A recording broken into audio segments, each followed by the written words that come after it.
Nismo same naziv je udruge koju je prije godinu dana osnovala novinarka Ivana Kalođera, koja je danas naša gošća. Dobro jutro i dobro nam došli. Jutro. Dobro jutro gledateljima. Naziv udruge Nismo same je osnovan sa ciljem i svrhom, pa hoćete nam, molim vas, predstaviti malo rad udruge i zašto je ona osnovana? Znači, 2015. potkraj 2015. meni je dijagnosticiran rak dojke. Nakon toga sam odstranila obje dojke, prošla 16 kemoterapija, zračenja. U međuvremenu sam ostala i bez posla i bila sam onako dosta potištena. Imala sam previše slobodnog vremena, nisam znala što i kud bi sa sobom i tako došla sam na ideju da pokrenem jednu stranicu koja će biti za potporu ženama oboljelima od raka i članovima njihove obitelji na kojoj bismo dijelili svoje priče. Ja sam bila napisala za jedan prilog zdravstveni dnevnik svoje bolesti i bilo je dosta dobrih odjeka tog dnevnika. Ljudi su me zaustavljali, pitali, tražili pomoć, savjet i tako sam razmišljala da bi bilo dobro kad bismo mi dijelili svoje priče, međusobno jedne druge pomagali i onda prvo sam uz potporu prijatelja krenula sa stranicom, a nakon toga udrugu smo osnovali iz razloga najviše da možemo aplicirati na raznim natječajima, jer sam pokrenula projekt prijevoza žena na kemoterapiju za koji treba što više novca kako bi se on mogao realizirati. Udruga djeluje godinu dana, ako se ne varam. Manje. Udruga djeluje manje, a stranica je jučer proslavila svoj prvi rođendan. Čestitamo. Hvala lijepa. Kako se nekako razvijala? U kojem smjeru zapravo ide i koji su nekakvi planovi sad? Pa evo kažem, ja sam se prvo kao građanka bila natjecala za sredstva koja je na natječaju Drugotna na sav glas raspisala zaklada Solidarna. To su znači bilo za ženske inicijative, zato i je prijevoz žena na kemoterapiju iz kemoterapije. Na tom natječaju dobila sam neka inicijalna sredstva koja su mi dala krila. Osjećala sam se kao da sam dobila na lotu to jutro kad sam pročitala njihov mail da je projekt prošao.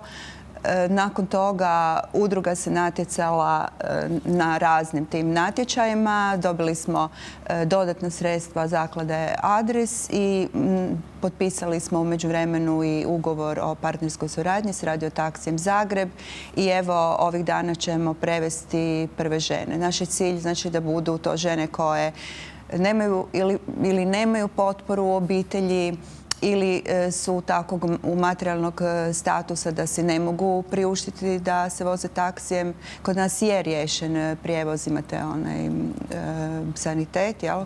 Međutim, to je uglavnom za teško pokretne osobe i jako dugo se čeka.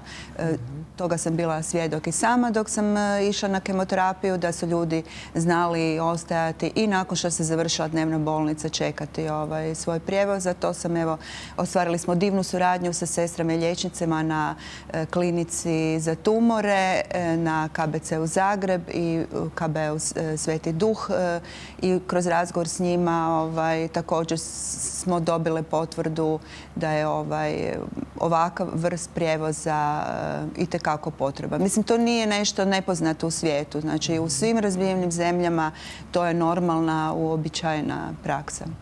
S kakvim se sve izazovima, da ne kažem problemima, susreću žene koje su oboljele od bilo kakve vrste karcinoma? Što je nešto nekako najteže? Imate i vlastito iskustvo pa znate nekako... Pa evo recimo, ja sam dugogodišnja novinarka, pratila sam sektor obrazovanja i znanosti i onako rubno neke socijalne teme, ali recimo nikada se dok nisam sama se našla u toj situaciji, suočila s tim problemom, niti sam razmišljala da bi to mogao biti problem da žene, ljudi usred kemoterapije ostaju bez posla. Kada sam ja ostala bez posla, meni se otvorio jedan cijeli svijet. Ja sam upoznala jedan veliki broj ljudi koji su ostali bez posla. Mi smo na Nismo same u suradnji sa koalicijom udruga u zdravstvu, doktoricom Bojanom Knežević, liječnicom medicine rada s KBC-a Rebro, proveli na stranici jednu anketu koja je pokazala da je jedan veliki broj ljudi ne samo da je ostalo bez posla, nego nema ni nikakvih materijalnih prihoda. Znači od 542 ljudi koji su se nama javili i odgovorili na tu anketu, 10% njih je reklo da nema nikakvih materijalnih prihoda. Oko 10% njih također reklo da nemaju podršku obitelji. Mislim da je to jedan veliki problem, jedan veliki socijalni izazov za ovu državu i svaku vladu, jer nažalost sve mlađi ljudi oboljevaju. Sve duže ćemo morati raditi, tako radno zakonodavstvo se mijenja ne samo kod nas nego i u Europi. I znači taj jedan međuperiod morat će država smisliti neke poslove, vrste rada, prilagoditi oboljelima od raka. Jer recimo, ja znam žene koje su na dugogodišnjim bolovanjima jer naprosto više ne mogu obavljati one poslove koje su prije obavljale, a mislim da to je skupo za svaku državu. Recimo, ja sam odstranila obje dojke, ja sad da radim negdje, recimo u nekoj trgovini, ne bih smjela dizati ništa teže od kilograma. Ne znam koji bi mi poslodavac baš izašao danas u ovim uvjetima rada u susret.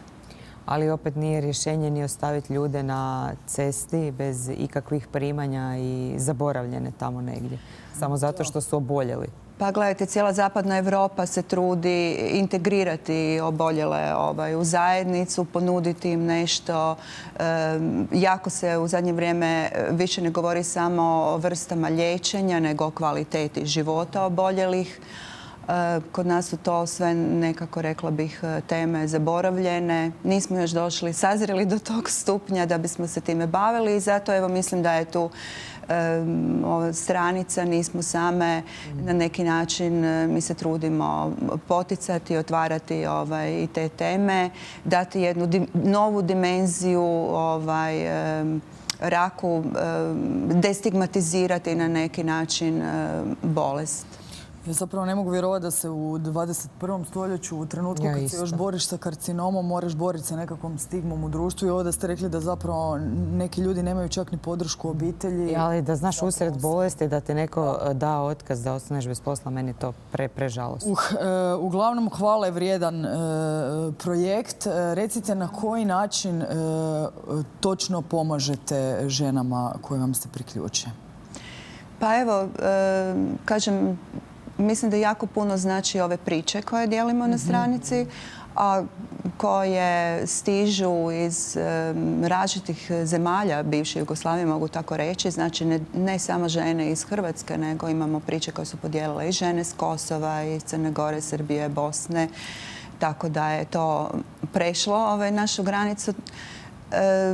Te priče jako ohrabruju žene koje tek ulaze u bolest, ali ohrabruju i nas same.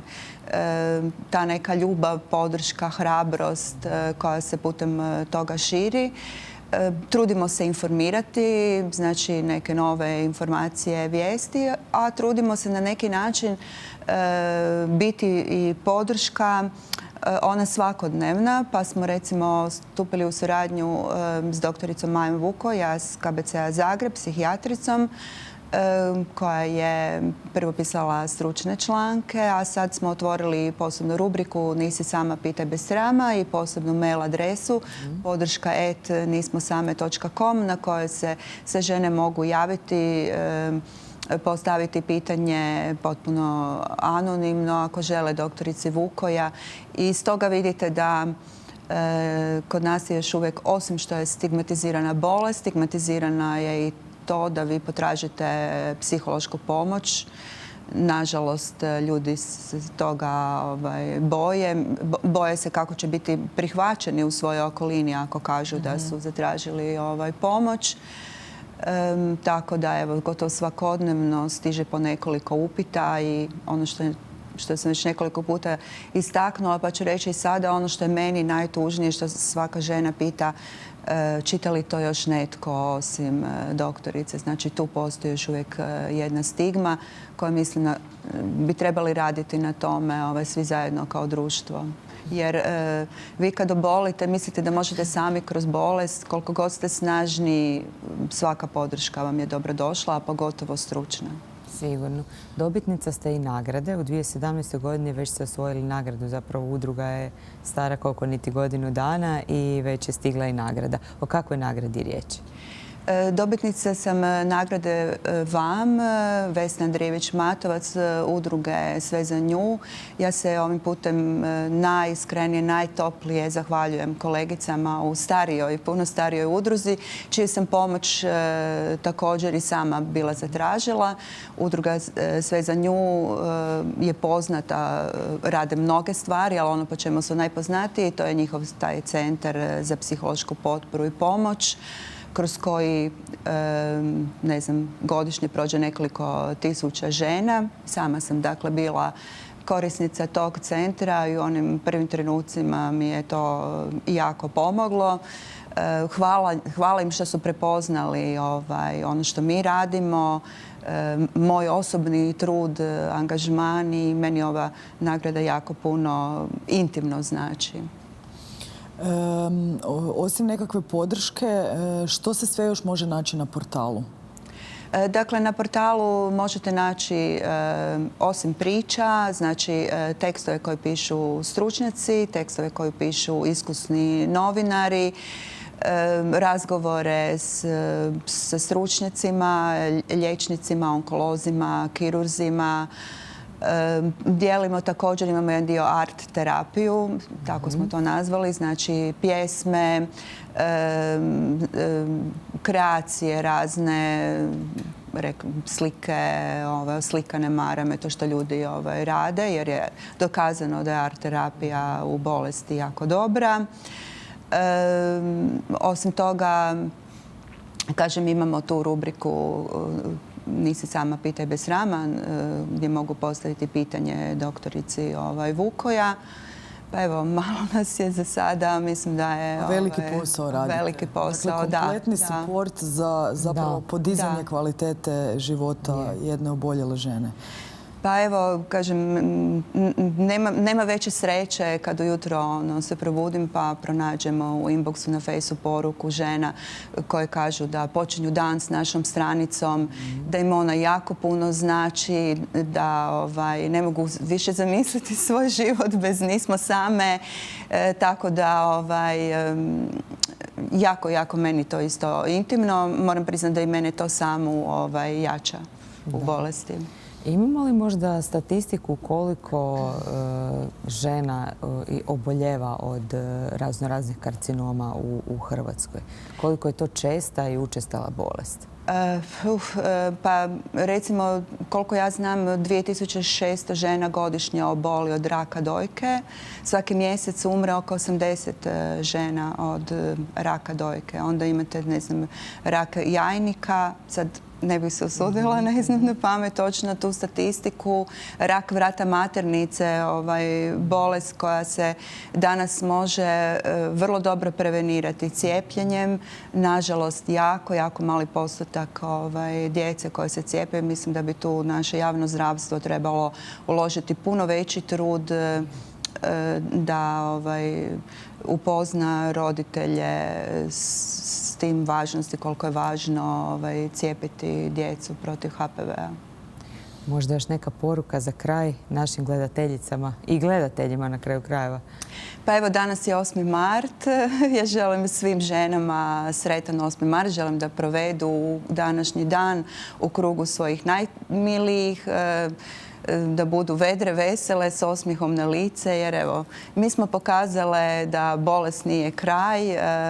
Ja se družim, upoznala sam kroz bolest doista predivne žene i to je onaj blagodat koju mi je ova bolest donijela, hrabre, posebne, tople, nasmijane i moram priznati da mi je preugodno u njihovom društvu i da obožavam se družiti s tim ženama. I na kraju iz vašu udrugu žene nisu same. Žene, evo, ja želim da mislim da nitko ne bi smio i trebao biti u bolesti sam. Svatko tko se osjeća sam može nam se obratiti. Mi ćemo ga uputiti, pomoći koliko god budemo mogli. Znači www.nismosame.com je naša stranica. Imamo svoju stranicu na Fejsu, Instagram, Twitter. Znači preko društvenih mreža nam se isto mogu obratiti. Mi vam isto želimo sretan dan žene i hvala vam što ste došli. Hvala što ste nas pozvali. Zagrebe, dobro